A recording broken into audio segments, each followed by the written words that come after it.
Generic greetings and welcome to Science Insanity, a channel dedicated to bringing my love of science fiction and all its often horrific terror to you, the viewers. Along for the ride is my friend and co-host Steve, science illiterate and comic relief. Say hello, Steve. Hello. Excellent. Today is going to be a rather entertaining video. Ever wanted to see some poor SOB fight a mech with his bayonet? No. Okay, ever wanted to see what it's like to be the definition of cannon fodder? No, not really. Want to figure out what's going on in the mind of this guy facing off against that? Yeah, I would be interested in that one. You shit. This against that's a real battle for the ages. I need to know. I don't care about damage. No, Oh, get you that are out of here. such a This shit against lord. that is one of the battles of all time. Today, we are going to be covering the poor, bloody infantry of the BattleTech universe, the mass ranks of goons sent off to fight and die for almost no value against the tides of heavy armor and even heavier mechs. Before we fully get into that, though, and all the horrors and absolute comedy that comes along with trying to fight something 50 times your size, if you'd like to support Science Insanity, check out our Patreon. You get our content a day early, mostly finished, and occasionally have a hand in choosing future content. And if space bucks are short, then like, sub, share the video around, and all that, since every little bit helps, and your AI overlord demands algorithm fodder. And with that, we're still not on to the actual video yet. We have a very important announcement to make, however, it's not going to be right here at the beginning. Last time we did that, people got a little upsetty spaghetti at stretching out the intro for 5 minutes, so instead, this is informing you, near the end of the video, there's going to be an important announcement about the 10k subscriber special, what we're doing for it, when it's happening, and cordially inviting all of you to join in. And now, finally, onto the video. So, Steve, we have covered a lot of BattleTech before, but I don't think we have even remotely touched on the unlucky losers that have to foot slog it around in the far future while BattleTech happens all around them. Simply because they don't exist. I refuse to believe it. Factually incorrect. Before we do Okay. anything, though, I would like you to take a wild guess. What do you think the general effects of infantry actually are? Negative. Okay, negative effects is pretty close. For the most part, the poor fucking infantry of BattleTech are very unlucky farmers drafted, given a rifle and a cardboard flak jacket, and go told to fight Mech Jesus or die trying. You are surprisingly close when you say their effect is nothing.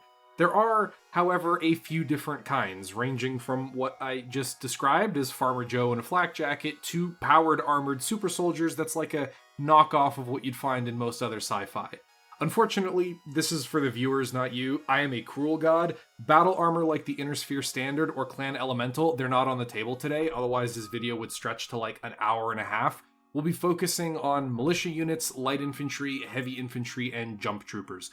All of the other stuff, that's coming in a separate video, so please don't ask about where thing is in the comments. I will explain everything else as we go, so don't worry, Steve. Okay, but where is the thing? I will pretend that you didn't say anything. I will also be drawing from all eras of BattleTech up to the clan invasion, since the composition of infantry in BattleTech has changed drastically over the years. If it seems like space magic, or like it's from a different universe, it's probably from the clan era, or after that, or the Star League, so just assume that it's there if it looks really ridiculous for BattleTech. First up, what infantry actually does on a battlefield filled with mechs, super tanks, and meme beam energy weapons. We've already talked about how they die in horrible numbers, but they do have a purpose. What do you think it is? Decrease morale. How? Decrease morale how? By dying. Oh my god, it's gonna be one of those episodes. Okay, alright. Long story short, you are technically correct. It is to die, but is to die as slowly as possible. For the most part, infantry are used as line holders, creating a position that is inconvenient, tough, or spread out enough that it takes an enemy forever to actually kill and occupy it. That way, reinforcements or a counterattack can be brought up to deal with the enemy. They are also used to secure territory that has been freshly conquered. It's basically the same thing as most of real life.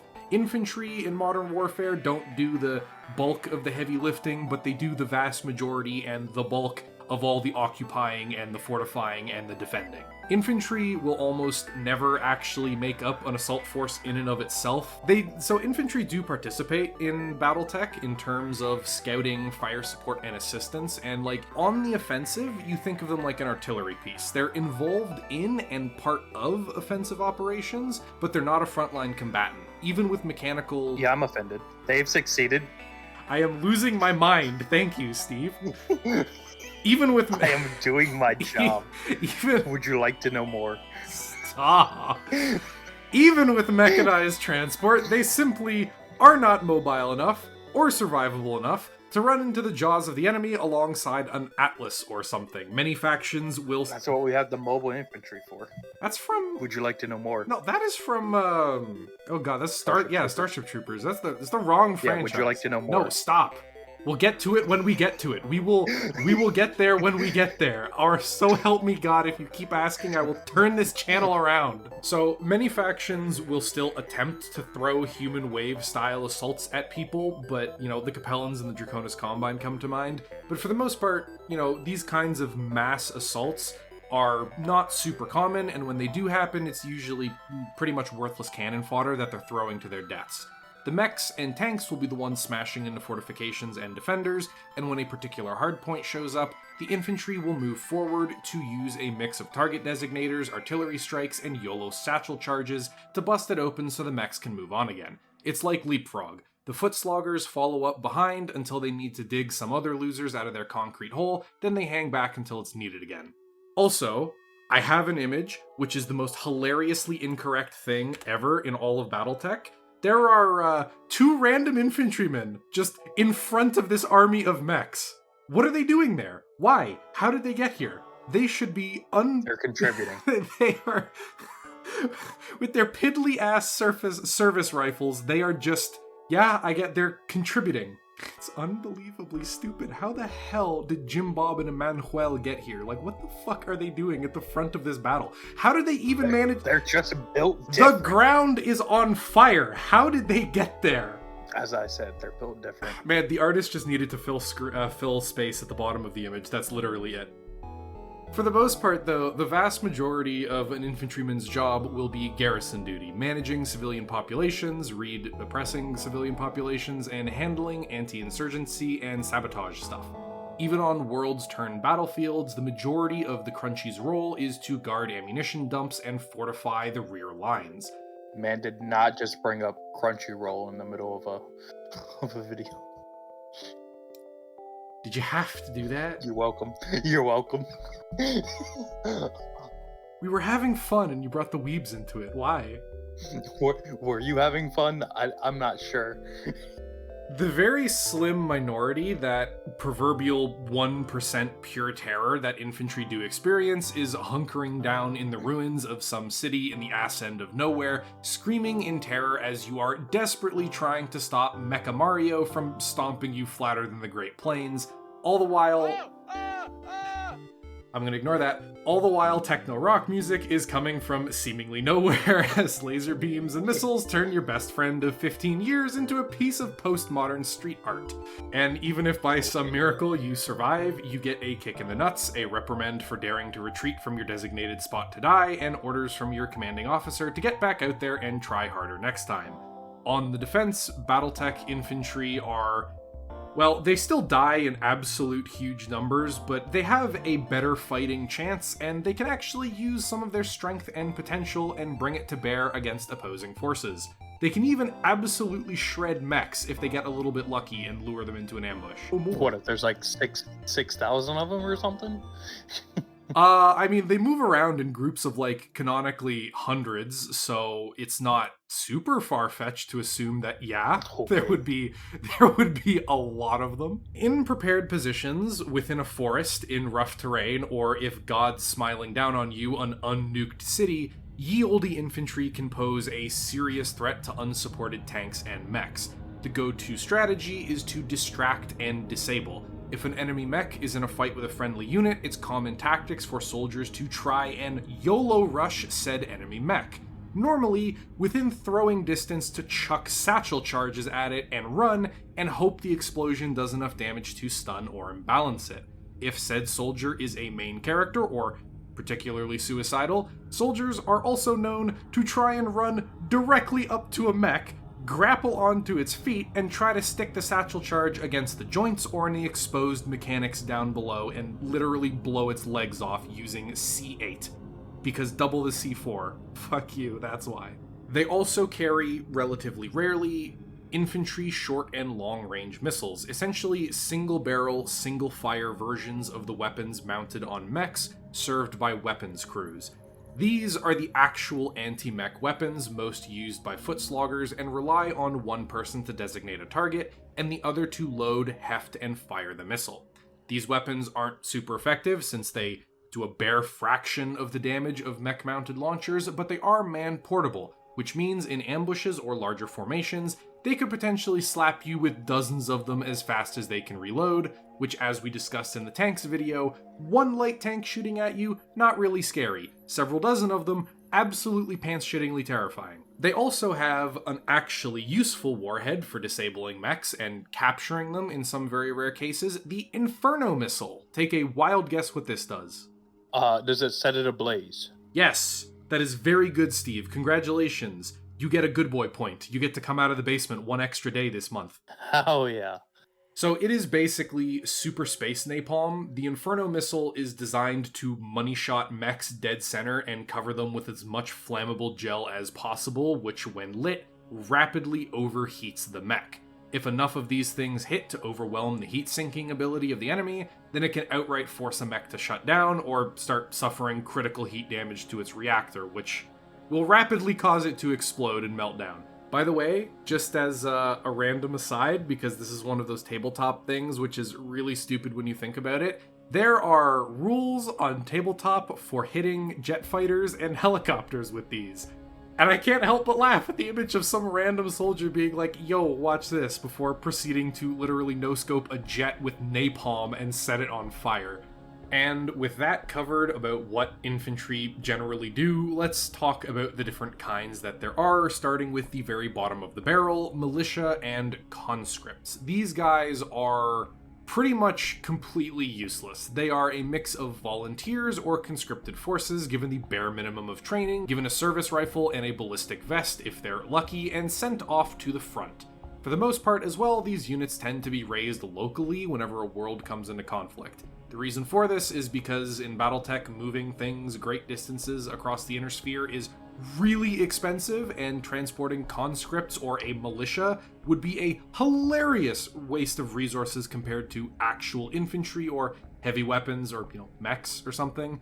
And so militias tend to form and protect their homes, generally. This means that those unlucky sods are usually tied to the world or battlefield they're fighting on. They were born there, they are going to fight there, and they are going to most likely die there. During the Star League Civil War, it was extremely common to see worlds held by Amaris, Fat Genghis Khan, raise these forces to use them as delaying troops or suicidal distractions for the oncoming Star League.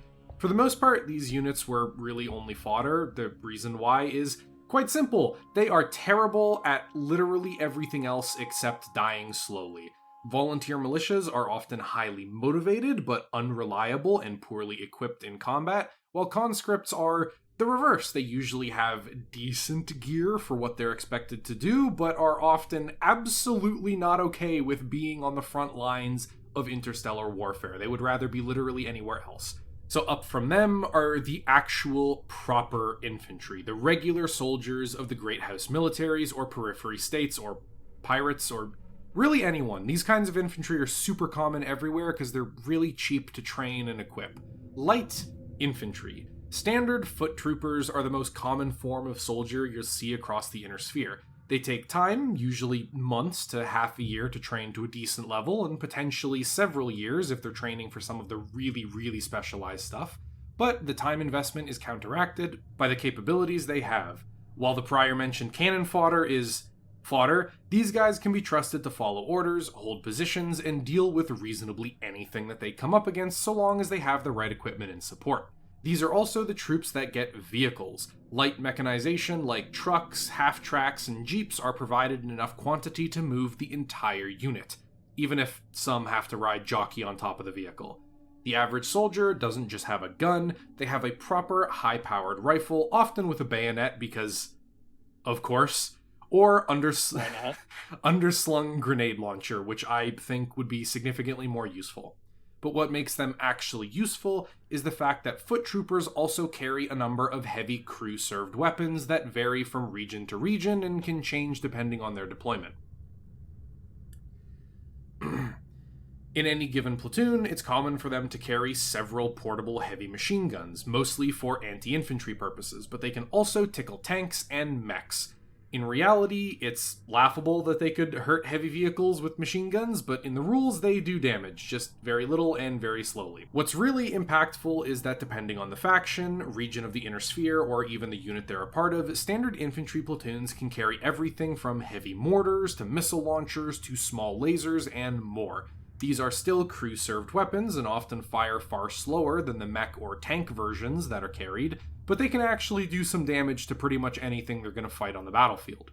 There aren't a lot of them though, so for the most part, a common tactic for mech warriors is to identify anything that looks scary, and then drop as much explosives on top of it as you can, and probably wipe out the only thing that's a threat to you. And once a unit is deprived of its heavy weapons, they have to rely on the almighty satchel charge, which we've talked about.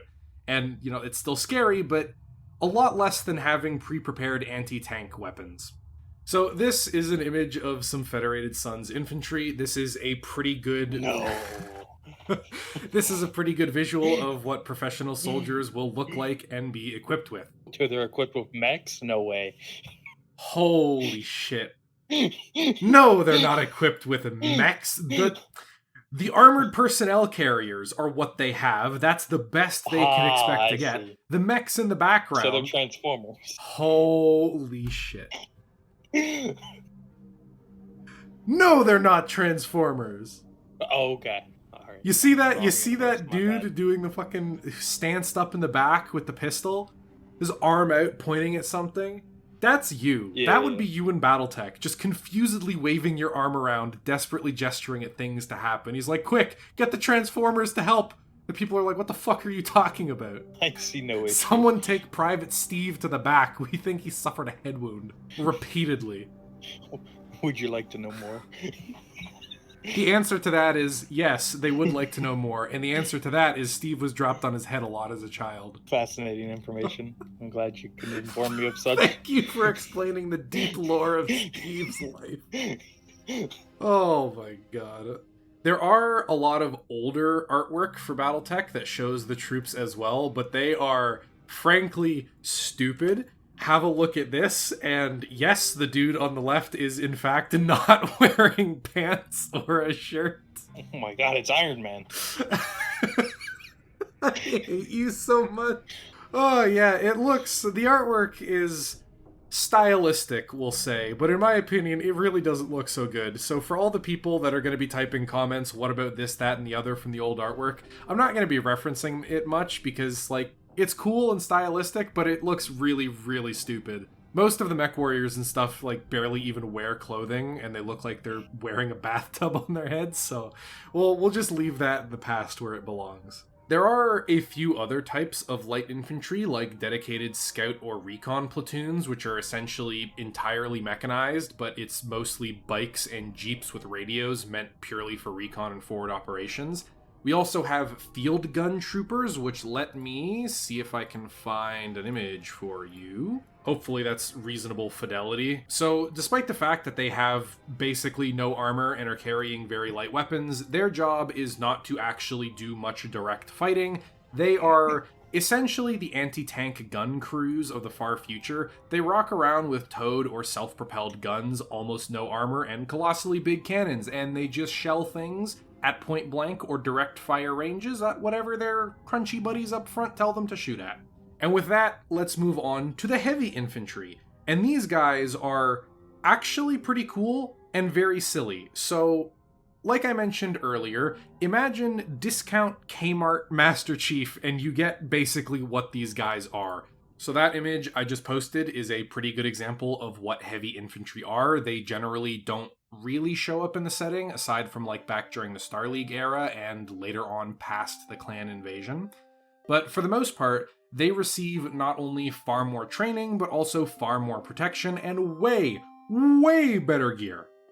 They are a mix of defensive troops and, for lack of a better term, emergency oh shit battalions, and we will start out with the most standard of heavy infantry, the foot slogging special forces, and that's the contradiction, but whatever. Emergency heavy response platoons. These guys are heavily armored for infantry, and they carry extremely heavy weapons that use powered exoskeletons to actually support their weight. This lets them carry around hilarious amounts of weapons like LMGs, grenade launchers, or missile launchers all at the same time, all at once, and for use against other infantry and light tanks. Or if against mechs, they carry heavy plasma cannons, rifles, missile launchers, you name it. Like, these guys are basically power-armored super soldiers that are walking around with 2 or 3 tons worth of shit caked onto their back. These platoons have also been known to rip enemy mech lances to ribbons in outright engagements that they are... Basically, they have the advantage in. They either ambushed the enemy mechs or they lured them into pre-prepared positions without the mechs knowing how much firepower they actually had. For the most part, they're also so hard to dig out of defensive positions, and regular infantry can't do it, that they force the enemy to bring in heavy artillery, air support, or just waves of their own grunts to try to push these guys out of their position before it's safe to move armor back through and continue in advance. They are deployed where fighting is at its absolute heaviest, in response to breakthroughs or where there's a risk of total line collapse. Their role, like I mentioned, is to rush in, plug a gap in the battle lines, and deliver enough firepower to prevent a breakthrough. The other common kind of heavy infantry units are fire support or ambush, like dedicated to that role. They consist of similar gear, exoskeletons, and heavy weapons, but instead of focusing on a mix of heavy anti-infantry and direct anti-mech weapons, these guys focus directly on as much firepower as possible, one and done heavy damage and long-range indirect fire. They use weapons such as short and long-range man-portable missile racks, not just like a single launcher, but the entire missile rack. And I'll see if I can get a good picture for you of what one of these dudes look like. So yeah, this is what these guys generally look like. He has a SRM or LRM-4 launcher, looks like a long-range missile launcher because of the twin stage there. He has the exosuit, and my personal favorite part about this art, if you look really closely at his exosuit, he's got his actual hand, and then he's got like the mechanical grabby hand outside of that to actually pick up the missile. Because like the Mechanicus from 40k preach, the flesh is weak. Replace your limbs with robotic counterparts. So they use weapons, like we said, like tons of missile racks, but they also use particle cannons and lasers. They also get to mess with mass-deployed mines, demolition charges, and all the wonderful things that go boom. The way that you should think about them is that they're like the super space Viet Cong. They love to hide in forests, caves, and bombed-out cities, waiting for people to get close, like within effective range, before dumping absolute shitloads of firepower on them and then running away through said incredibly rough terrain. In fact, an extremely common tactic for these units is to set up on the edge of a tree line, point a ton of missile racks and cannons out of it, and wait for an enemy to get close. They're extremely difficult to detect by larger, fast-moving units like tanks, helicopters, or mechs, and so they're generally very effective when they're hiding in forests and stuff. And once they're in effective range, bang, the guy in front suddenly explodes, the dude in the back finds himself missing his legs, and all the mechs and tanks in the middle come to understand the term raining hell. If a world has lots of dense vegetation, then expect the trees to start speaking in gunfire fairly regularly. Plus, dense vegetation and rocky terrain make it very... Not the trees again. First it was bagpipes, it's coming back again. Another shameless self-promotion, we have an episode on the Black Watch, go check that out. It's funny, haha, Scottish bagpipe people. Alright, moving on.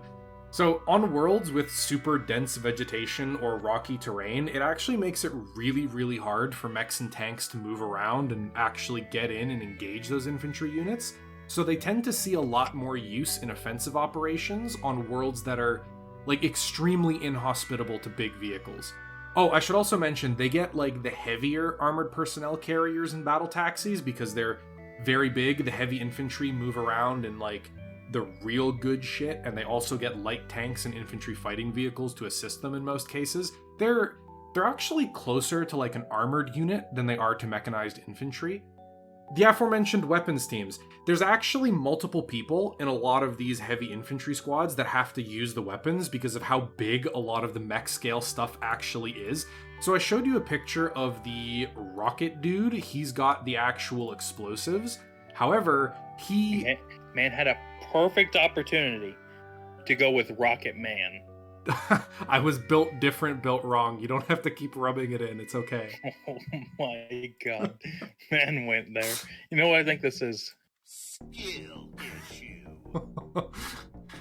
So, I already showed you Rocket Man, but he can't actually self-designate targets and fire by himself. He's part of a crew-served weapon system. The other image I just posted is an infantry tag weapon. So the tag is a laser weapon which doesn't really do damage. What it is essentially a laser target designator that you can either stand up on a tripod or use over your shoulder, kind of like a rocket to aim through the sight. And it designates a target. All of the missiles that are using it as the guidance system will home in on that point. Mechs don't need to use a tag because they have built-in aiming systems and targeting software. But for infantry, they don't have that. They don't have the big bulky systems. They had to cut those to save weight. So they need one dude to heft this thing You telling around. me they haven't figured out how to like implement a targeting system into a man yet? It would be pretty funny to give someone the evil eye and just replace one of their eyeballs with a tag laser so everything he looks at gets hit by missiles. That would be pretty funny. I will admit, you are correct. So another thing to mention is a lot of these weapon systems are generally full-sized. They're not the smaller infantry counterparts that you would see like a shoulder-mounted RPG or a manpad or something. This is like a full mech-scale launcher that fires in volleys of like 2, 4, or 6, depending on how chunky it is. And the gunner, as you can see, the big dude with the grabby hands, Rocket Man, can also reload them just by slipping another missile down the tube once it actually fires, because again, big mechanical arms. Finally, we can talk about jump troopers. Wait, no, shit, hang on, I totally paratroopers. I forgot. They exist. I don't understand why, since they offer nothing tactically unique compared to jump infantry, other than they're a hell of a lot cheaper to send to their deaths. But they jump out of VTOLs and planes, they parachute mostly into battle. Sometimes they rappel down from helicopters. Light weapons, they die very fast if unsupported. They don't really carry anything heavy, deployed by plane and stuff. Yep, okay, moving on. Jump infantry. These are the elite of the elite. These guys are the crazy psycho ODSTs of BattleTech. The crazy mother lovers that will strap a rocket engine onto their ass and go sailing towards the enemy in an attempt to shot put a bomb directly into the face of an enemy mech warrior. That's a good time. It's a fast time as well. Jump infantry are arguably like the worst mix of everything we've described so far, with one hilarious advantage. Almost no armor or protection like at all, since they need to be very light in order to fly. A lot of them don't get armor at all, they just get fatigues, and the ones that do carry armor generally just carry the same shitty flak jacket that conscripts will have. They have very limited weapons selection unless they're very specialized units, and some of the most nut-bustingly dangerous roles in all of the Army Man's playbooks. Hey, see that enemy mech? Go climb around on it like a cockroach. Hey, see that enemy tank formation? Go hover over it and drop explosives like a mosquito. Hey, see those clanners? Go over there and oh, he's already dead. The anti-pigeon laser got him. No, should have not been built like a bird, I guess. I don't know. Jump troopers live and die by... Stop laughing! I'm gonna keep laughing, goddammit. They live and die by their mobility and the element of surprise. If they're seen coming ahead of time, then all a decent mech pilot really needs to do is point laser, click, and kill one of the most highly trained soldiers at the disposal of the Great House militaries. The lightest armed of the jump troopers are laser or rifle equipped units. These are essentially bog standard troops, like we've talked about before, except now they get a jetpack. They carry no heavy weapons. Hey. Indeed, the jetpack from, you know what, hang on, I have several pictures of jump troopers, I think. Some of them look, the initial ones that I posted, like the jump troopers, laser rifle, whatever, they don't carry heavy weapons, and they rely instead on flanking and outmaneuvering enemy infantry and light armor units. Their weapons can do some damage to tanks and stuff, but when it comes to actually heavy vehicles, they need to rely once more on the Holy Satchel Charge. Being able to drop a demo charge directly on the back of a tank's turret or engine deck is capable of doing a hell of a lot of damage, but once again, if they don't want to have to do a flyby and hope their aim is good on the toss, they need to hover over their target or slow down and mount them to plant the charge manually, which is extremely dangerous when you have no protection as you're flying around the battlefield of BattleTech. Who needs protection, man? Certainly not that. Famous last words of teenagers everywhere. Oh my god, I wasn't gonna take it there, but... See, you set it up so perfectly, Okay. though. These guys are not exactly long for this world. They're mostly relegated to surprise attacks on unsuspecting enemies or for harassing units that can't fight back. Imagine a bunch of tanks that don't have any anti-air capability and they're just flying around dropping grenades on them, is basically what they do. Next up, the heavier jump troops, which I showed you. Jump support infantry, and these guys are straight bullshit.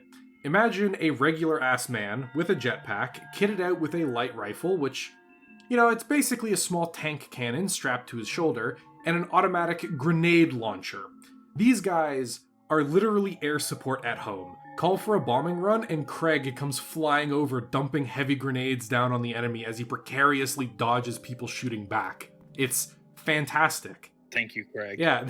We appreciate your efforts. They are used exactly as I just explained. They strafe infantry positions, being that they roleplay as that shitlord in every combined arms game that constantly spams explosives from like high ground or planes, and then acts like it's a skill issue when he vaporizes half a city block with bombs.